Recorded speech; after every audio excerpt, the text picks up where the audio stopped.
She knew exactly how to lie to me, soft voice, steady eyes, and just enough truth to make it believable. The morning it began, I was watching the sea pull itself across the shoreline while the kettle whined behind me. The smell of salt and brewing coffee filled our small kitchen. Mira stood barefoot at the stove, her back to me, humming a tune I didn't recognize.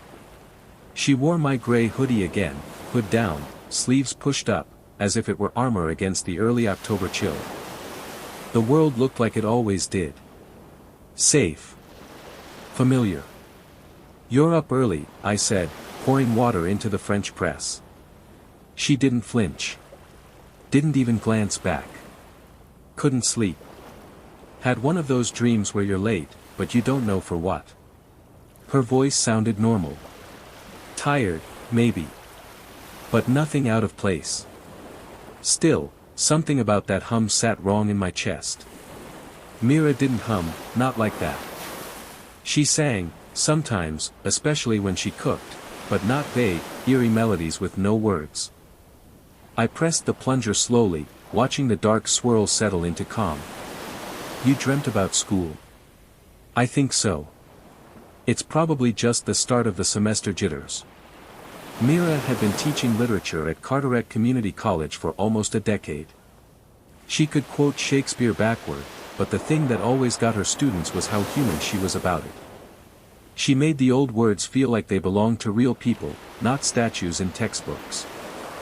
She turned to hand me a plate, scrambled eggs, overdone toast, and 2 slices of tomato. She smiled.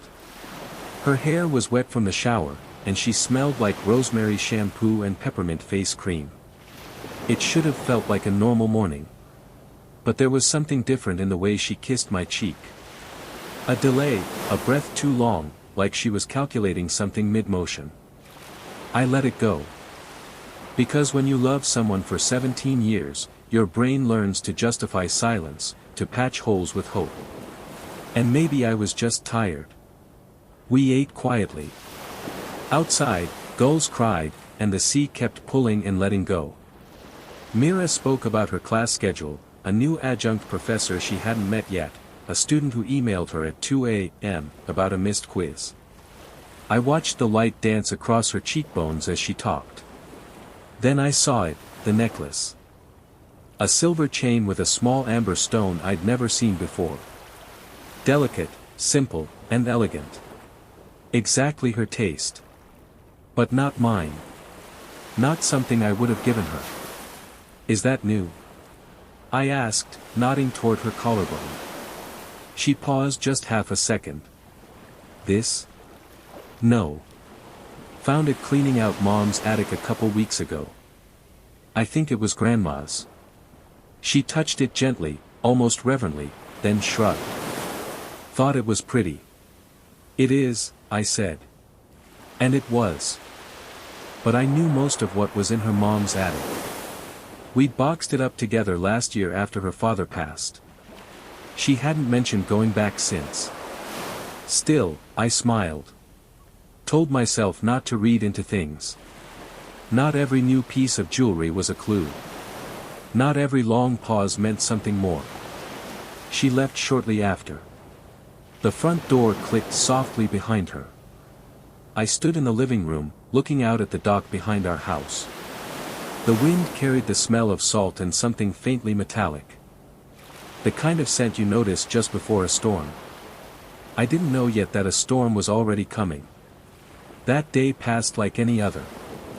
I worked a half shift at the boatyard, tightening bolts on a sport fishing vessel for a man who smelled like expensive bourbon and called everyone "Chief." I came home to a quiet house, leftovers in the fridge, and a note on the counter that read, "Dinner with Becca. Don't wait up. Love you. M." Becca was her best friend. Had been since college. They'd been inseparable for years. Mira often said Becca was her anchor, the person who knew her before she was a wife, a teacher, an adult. I texted Becca later, something simple, "Hope you two had fun tonight. Mira said you were catching up." She replied an hour later, "Just got back from Raleigh. Haven't seen Mira in weeks. Everything okay?" I stared at the screen for a long time. Then typed, "Oh, must have been someone else. No worries." That night, Mira came home smelling like wine and vanilla. She kissed me like nothing was wrong. And maybe, then, nothing was. But something had begun. In the next part, I'll tell you about the phone call I wasn't supposed to hear. And the voice on the other end that didn't belong in our world. The first time I truly doubted her, it was because of a phone call. I was fixing the drawer in the laundry room, it always caught on the left track, and I heard her voice in the hallway. Low, careful. Not her usual phone voice, the one she used with students or her sister. This was different. I couldn't hear the words, just the rhythm. Short bursts. Pauses. A soft laugh. Then silence. I walked out, pretending to stretch, just as she was hanging up. Mira jumped like I'd startled her. "Hey," she said too brightly. "Didn't hear you in there." Drawer was stuck again. "Who was that?" "Becca," she replied without hesitation, sliding the phone into her back pocket. "She's dealing with some drama." "Becca, again." I nodded and said nothing. Later that night, I saw her phone buzzing on the nightstand while she was brushing her teeth. The name on the screen wasn't Becca. It was just N. I let it go to voicemail. When she came back into the room, I watched her face as she noticed the missed call. She picked up the phone like it was glass, tapped the screen, and walked out into the hallway. The door clicked shut behind her. I waited. I waited until I could no longer hear her voice. Then I got up, crossed the room, and picked up her phone where she'd left it before. The voicemail was still there. I didn't have her password, but the notification previewed just enough to see the first line. "Hey, beautiful. Just wanted to hear your voice again." It felt like a gunshot to the chest. I didn't confront her that night. I didn't sleep either. Instead, I lay in bed next to her, listening to the sound of her breathing, wondering if it was possible to be this close to someone and not truly know them at all. The next day, she wore the amber necklace again. "You're wearing that a lot lately," I said casually as we walked to the car. She touched it lightly. "It's comforting.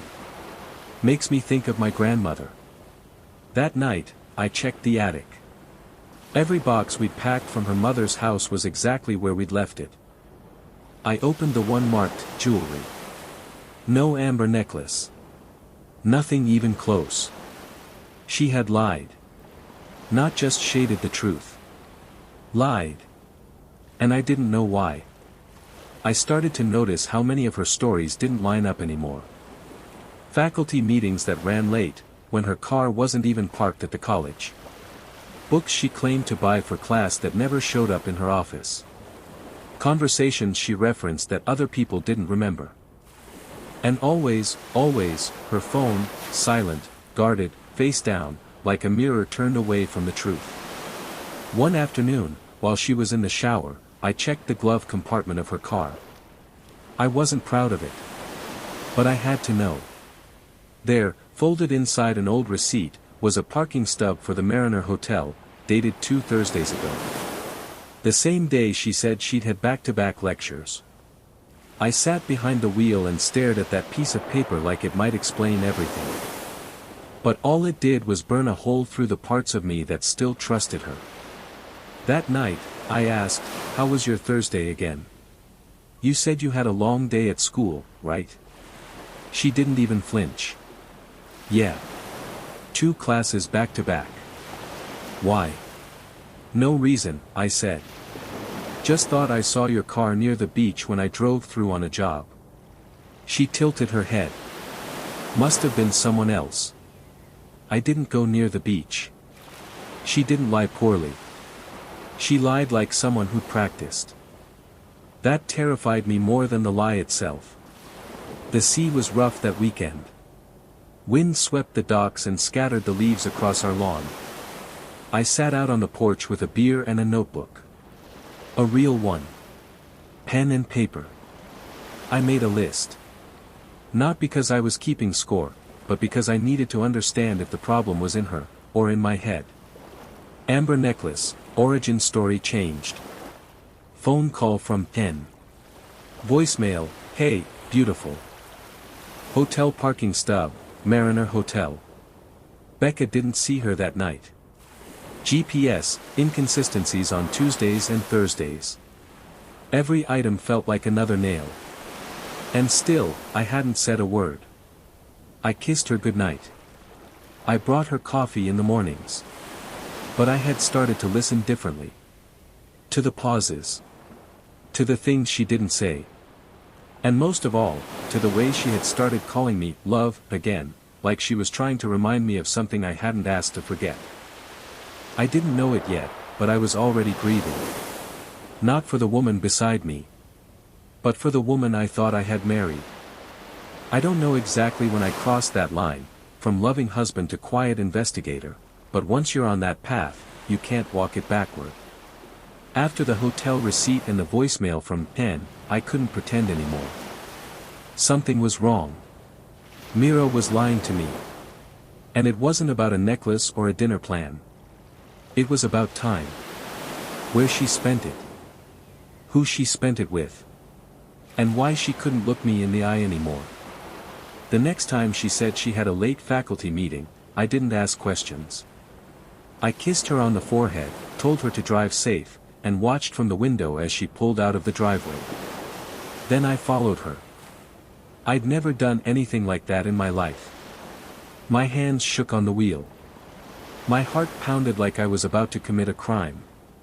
She drove east, toward Atlantic Beach, not toward the college. I stayed 3 cars behind, lights off when I could manage. I told myself I'd stop if she turned into campus. She didn't. She pulled into the lot of the Mariner Hotel. Same one from the parking stub. Same one with the glowing teal sign that flickered in the ocean breeze. I parked across the street, hidden between 2 rental vans. Mira got out of the car slowly. She looked around. Checked her phone. Then walked toward the lobby. A man was waiting just inside the glass doors. Medium height. Dark jacket. He smiled the moment he saw her. Not the way strangers smile. The way someone does when they know the shape of your body under your clothes. She touched his chest first. Then his arm. Then leaned into him. And he kissed her. Not a quick, nervous kiss. Not stolen or cautious. It was deliberate. Familiar. I couldn't move. I sat frozen behind the wheel of my truck while my entire life cracked in half right in front of me. I don't know how long I stayed there. Long enough for them to disappear into the elevator. Long enough for the ocean to start whispering through the cracked window beside me. When I drove home, I didn't turn on the radio. I didn't even take the highway. I went the long way. Past the pier. Past the house we almost bought before settling closer to the dock. Past everything I used to think was solid. Mira came home at midnight. I was sitting on the porch. Beer in hand. Her hoodie draped over the railing where she'd left it that morning. "Hey," she said softly, stepping into the moonlight. "You're still up?" "Couldn't sleep." She looked at me for a second too long. Long meeting. The new adjunct is a disaster. I had to rewrite half the lesson plan. "That so?" She nodded. "You okay?" "Yeah. Just tired." She kissed the top of my head like I was a child. Like I was already half gone. She went inside. I stayed out there until the bottle in my hand was empty and the sun was almost thinking about rising. The next few days were a strange play. I was the actor. She was the audience. Or maybe it was the other way around. I watched her with the awareness of a hunter. Every word she said felt rehearsed. Every smile preloaded. She asked if I was okay more often than usual. Brought home my favorite sandwiches. Put her phone away during dinner. All of it felt like someone making up for something, not someone who was innocent. I didn't confront her. Not yet. I needed more. I needed to understand the shape of the lie. The edges. The structure. Because if I didn't, I might let her talk me out of believing what I'd seen with my own eyes. I remembered something she'd said weeks ago, about a weekend faculty retreat coming up. She was excited. Said it was in Charleston. Said she might stay an extra day to visit an old friend. That was the key. I waited until the morning she left. Watched her pack a single small suitcase. She hugged me tightly. "I'll miss you," she whispered. I squeezed her waist. "Send pictures." She froze for half a second, then nodded. Of course. She didn't send a single one. That Saturday, I drove back to the Mariner Hotel. I didn't follow her this time. I went in through the front door, heart pounding, mouth dry. "Hi," I said to the receptionist. "My name's Dean. I think my wife left something here last weekend, room key or charger maybe. She was meeting some friends. Could you check what room she had?" The receptionist typed something in. Then looked up. "What's your wife's name again?" "Mira Grayson." She nodded. Clicked. Then paused. "Last weekend, yes. Room 406. Checked in Friday evening. Checked out late Saturday." Was she alone? The woman hesitated. "I'm not really allowed to say, sir." "Of course," I said, forcing a smile. "Of course. Just wondering if there's a number I can call in case we left anything." She handed me a card. I thanked her and left. But I had what I needed. Room 406. I stood outside that door for almost a full hour. Not that night, but the night after. I booked the same room. I needed to know what she saw when she was with him. I needed to feel it. The room smelled like salt and linen. One bed. Soft pillows. A balcony view of the water. I sat in that bed for a long time. I didn't cry. I didn't scream. I just stopped. Everything froze. And when I woke up the next morning, I wasn't the same man who walked in. The day after I slept in room 406, I didn't go home. I drove. No destination. Just asphalt unraveling beneath me and the ocean flashing beside the highway like it knew something I didn't. I passed places we used to love, our favorite brunch spot in Moorhead, the bookstore where Mira once read poetry aloud on a rainy Friday night. All of them felt haunted now.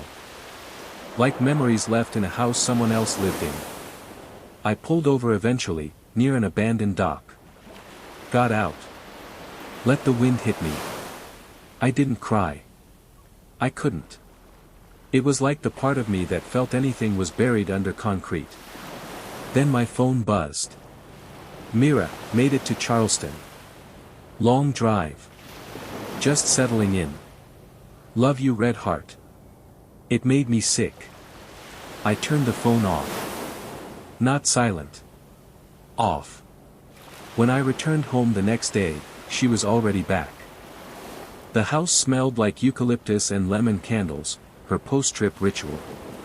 She was on the couch, legs tucked under her, reading a book like she hadn't been undressing for another man 2 nights ago.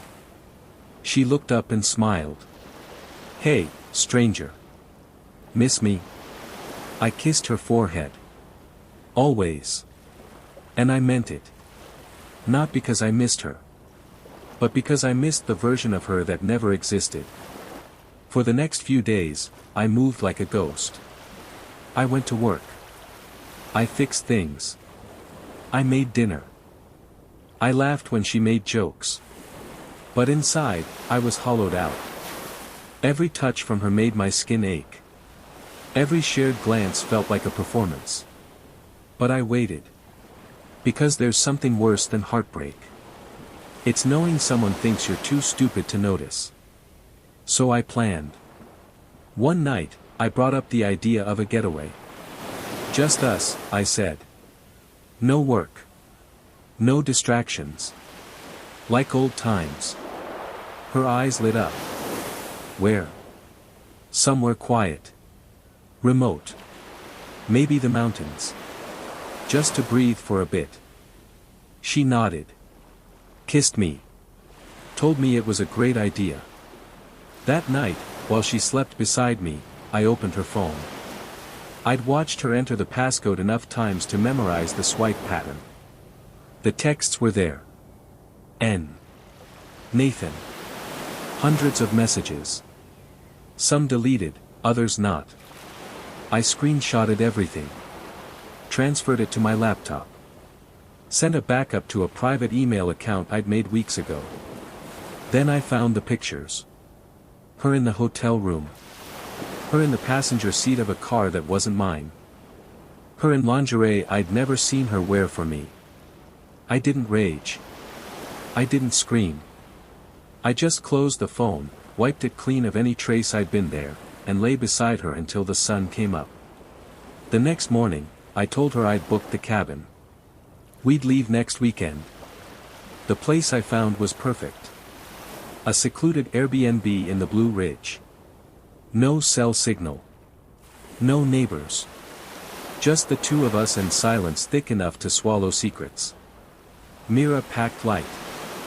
She brought books, wine, a sweater I bought her 3 birthdays ago. She seemed happy. Maybe relieved. Like she thought this trip would fix us. We arrived just before sunset. The cabin was made of dark wood and large windows. A fireplace. A porch overlooking the foggy treetops. She lit a candle in the living room while I made tea.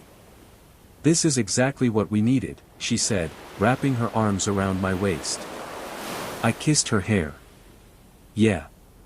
That night, I watched her sleep. And I made a choice. In the morning, I woke up early. I left a note on the kitchen table, went for a walk. Back soon. Then I got in the car and drove to the closest cafe 30 miles away. One with signal. I uploaded everything, texts, pictures, timestamps. I wrote a letter. Not to her. Not even to Nathan. To myself. A record. A confession. A promise that I wasn't crazy. Then I hit send, to the email account we shared for family events. She'd open it eventually. I sat in that cafe for 3 hours, just staring at the screen. Then I drove back. She was on the porch, wrapped in a blanket, mug in hand. Long walk, she said. No anger. Just observation. I nodded. Got lost in thought. You okay? I sat beside her. No. She went quiet. I didn't say anything more. Not yet. Because the truth was already flying toward her like a knife wrapped in pixels. She didn't check the email right away. Not that day. Not even that night. She cooked us pasta, poured wine, lit a fire, and played one of those ambient playlists she always used when trying to build peace out of broken things. I watched her.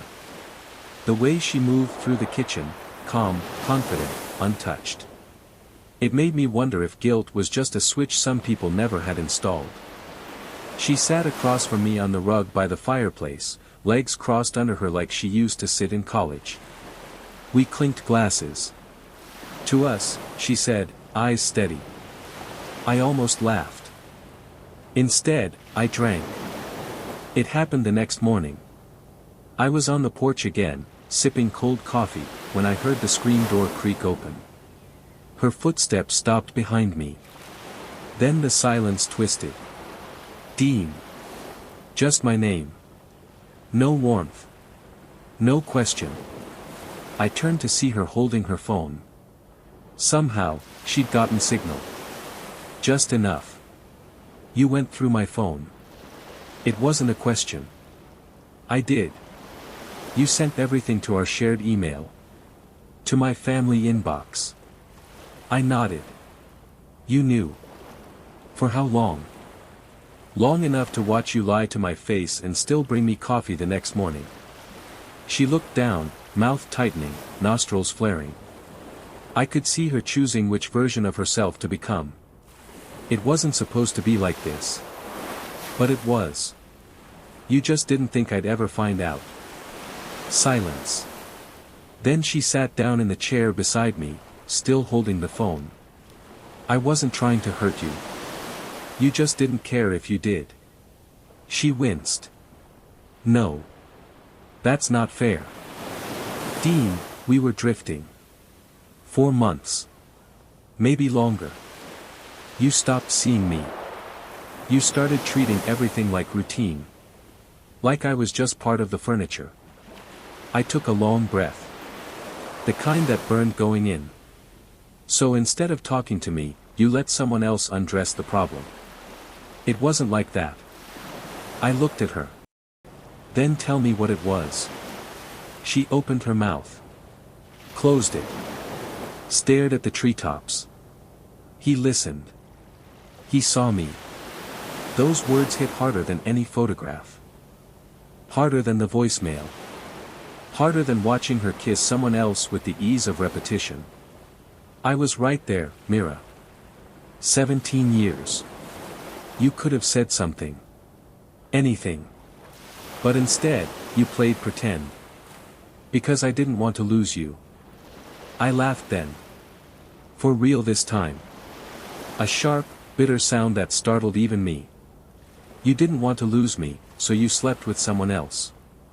She flinched. You're twisting it. No. I'm simplifying it. She stood up. I can't talk to you like this. You're angry. Of course I'm angry.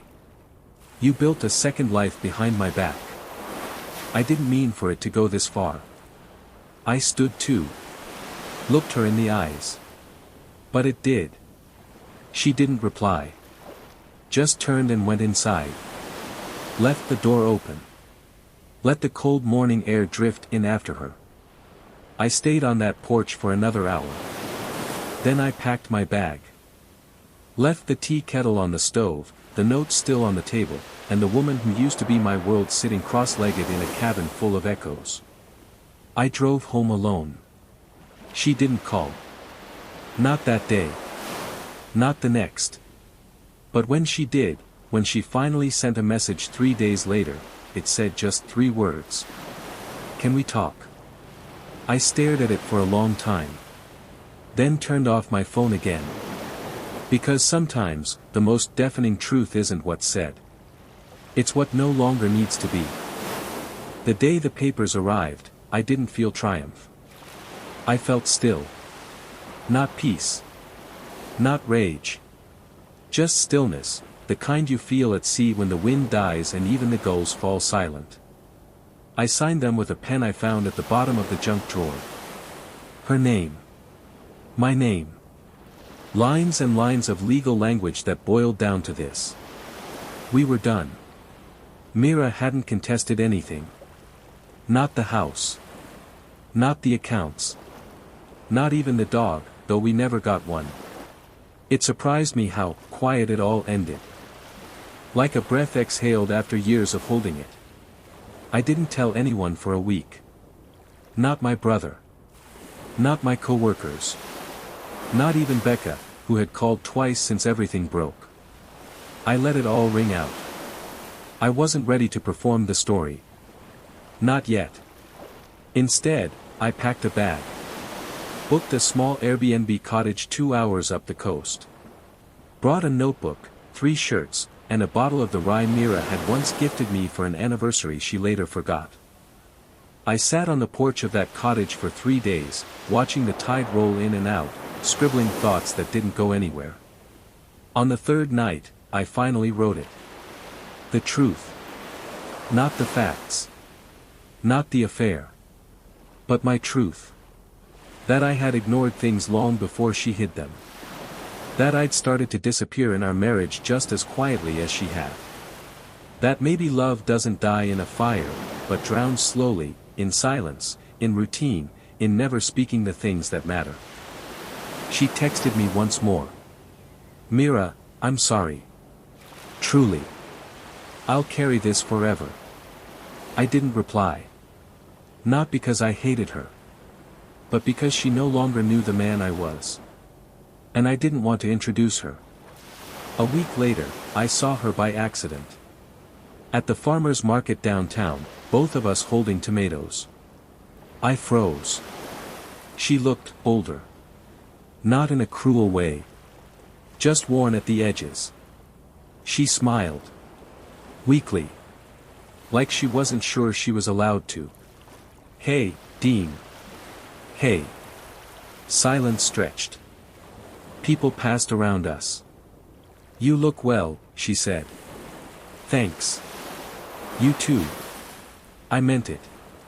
Even if part of me wasn't sure whether that was a kindness or a lie. She opened her mouth again, then didn't. Just nodded. Gave a small, sad wave. And turned away. I didn't watch her leave. Some nights, I still dream about her. Not the betrayal. Not the cabin. Just us, years ago, sitting on the dock with our feet in the water. Talking about nothing. Drinking cheap wine and watching stars punch through the sky.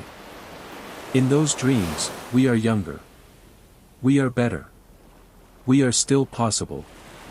Then I wake up. And I am alone. But I am free. The real loneliness didn't hit me until weeks after the papers were signed. Not in the loud moments. Not when I told my brother.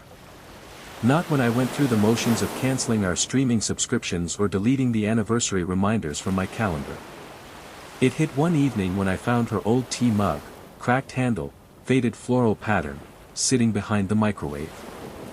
Probably slipped there months ago. It still smelled faintly of cinnamon and dried mint. And I just stood there, holding that chipped porcelain like it was a piece of her spine. That was when the silence became real. Everyone talks about betrayal like it's fire. Like it burns hot and fast and then disappears. But they forget what comes after the flames. The cold. The ache. The quiet spaces where trust used to live. I tried dating. Once. A woman named Lena from the marina. She laughed at my dry jokes and loved hiking. We had dinner, walked by the shore. I told her I was divorced. She said she was too. We didn't go too deep. But halfway through dessert, she touched my hand and I flinched. Not because of her. But because it had been so long since someone touched me without a lie behind it. I started therapy. Twice a month. A quiet room with soft lighting and a woman named Clara who asked me hard questions like, "Do you believe Mira ever loved you?" And I surprised myself when I said, "Yes. I think she did. But she stopped choosing me." That became the core of everything. Love isn't always loud. Sometimes it's in the choosing. In the staying. In the thousands of small, invisible decisions. She had stopped choosing me long before the affair. I had just been too in love to notice. 72 days after the divorce finalized, I got a letter in the mail. Handwritten. No return address. It was from her.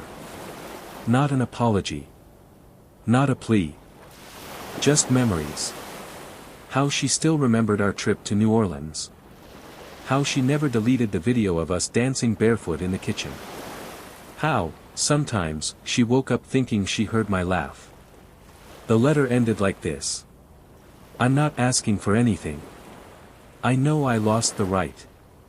I just wanted you to know, not all of it was a lie. Some of it was the best part of me." I sat with that letter for an hour. Then I lit a match and watched it curl into ash. Because some things are better remembered in silence. Not forgiven. Not forgotten. Just, released. It's been nearly a year now. 12 full moons since the night I watched Mira walk into a hotel with another man. Since the moment I felt my ribs crack under the weight of a truth I wasn't ready to carry. And still, I think about her. Not like before. Not in the way that keeps you up or hollows you out. It's quieter now. Like a scar you only notice when the weather changes. I kept the house. Everyone said I should sell it, start fresh somewhere else. But I didn't. Not because I'm sentimental. But because I wanted to reclaim it. This was the place where we laughed. Fought. Built furniture. Lost keys. Burned pancakes. Talked about baby names we never used. She doesn't get to take all that with her. Now I fill the silence with other things. I built a shelf for my record player. I started painting the guest room blue. I walked the docks again, alone but not lonely. One night, a storm rolled in hard off the coast.